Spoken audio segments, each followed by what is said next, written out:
a shame I have... Ambassador Varatra?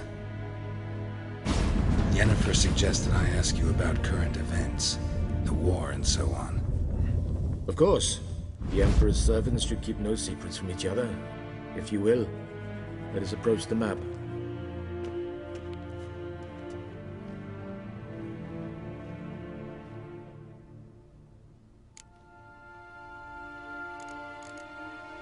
How's the war going?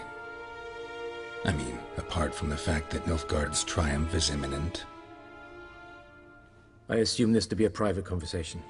We've no witnesses, so let's dispense with the propaganda, even that shrouded in irony. Our offensive was going splendidly until winter came. Edirn was in such disarray that we encountered no resistance. We had reached the Pontar before the first snows.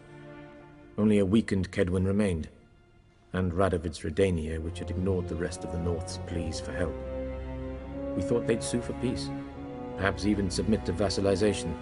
We waited for spring, certain of victory. Radovid? Submit? Yes, a vain hope, I agree.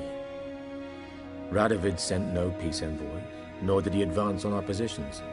Instead, he trudged over the snow-bound Kestrel Mountains and attacked Kedwen, his ally.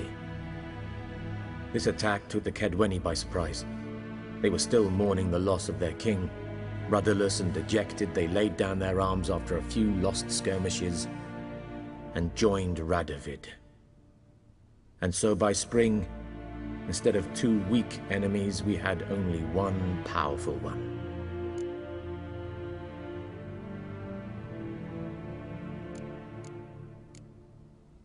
What about Kavir?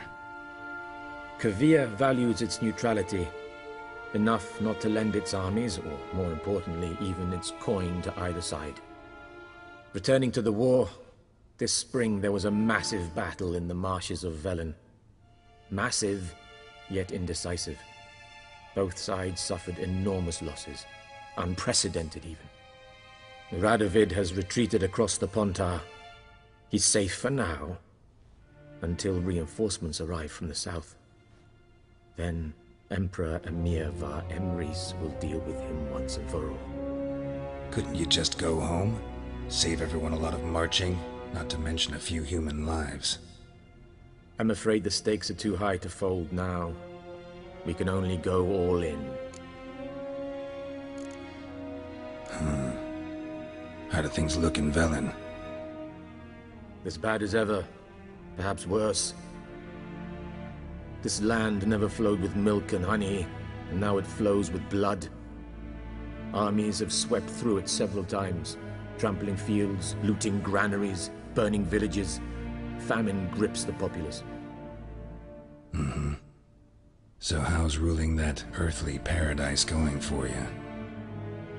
Not well, to be honest. Our forces are spread thin as it is, and Velen is chiefly swampy forests that are difficult to control.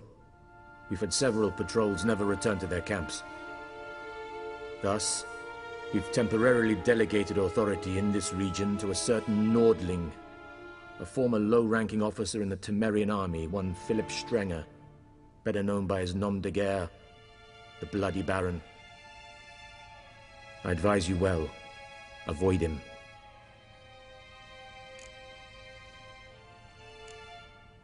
Any news from Novigrad? Is the free city still free?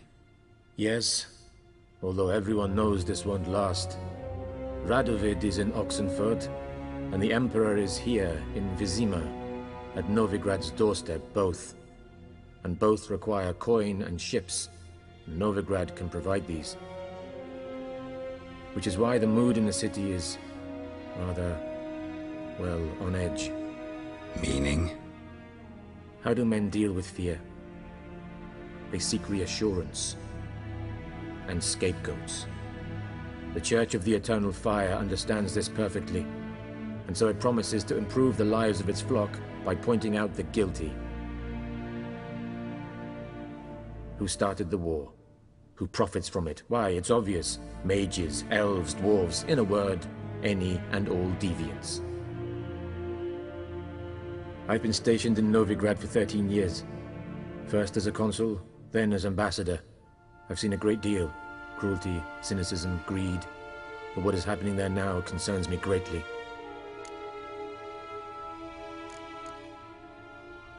What's new in Skellige? Nothing.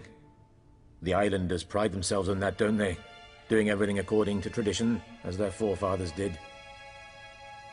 And like their forefathers, they quarrel with each other, pillage, occasionally attack our transports.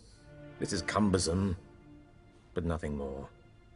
Skellige has always been a footnote to history, and so it shall remain. Sound awfully confident. What if King Bran manages to unite the Jarls? Lead all the clans against your fleet? King Bran is a feeble old man. From what I know, he barely remembers the names of his own vassals. Uniting all might prove difficult.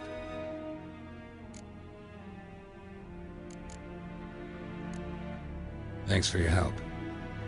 Think nothing of it. May the great sun light your path.